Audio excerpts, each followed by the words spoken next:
நடிகர் விஷ்ணு விஷால் ஜுவாலா குட்டா என்பவரை இரண்டாவது முறையா திருமணம் செஞ்சாரு. இந்த தம்பதி 4வது திருநாள கொண்டாடுறாங்க.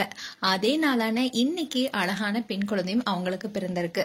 நடிகர் விஷ்ணு விஷால் தமிழ்ல வெண்ணிலா கபடி குழு திரைப்படத்தின் மூலமா தான் ஹீரோவா சினிமாவில இன்ட்ரோடியூஸ் ஆனாரு. அந்த படம் இவருக்கு பெரிய அளவுல பெயர் வாங்கி கொடுத்தது. இந்த திரைப்படத்துல சின்ன கேரக்டர்ல நடிகர் சூரி கூட இப்போ மிரட்டல் நாயகனா நடிச்சிட்டு வராரு.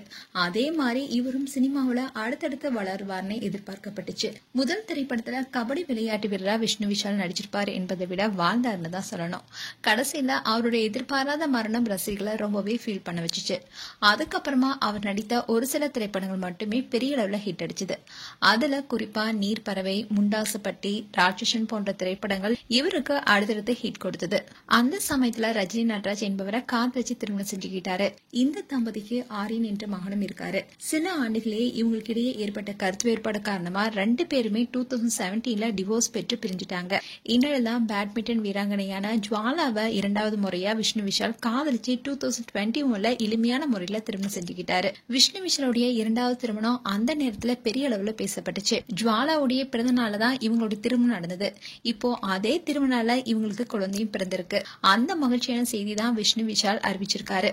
தனக்கு பெண் குழந்தை பிறந்திருக்கும் நிலையில தன்னுடைய முதல் மகன் ஆரியன் அந்த குழந்தையோட கைவிரல்களை கொஞ்சம் விளையாடப்படி அழகாக சிரிச்சிட்டு இருக்காரு.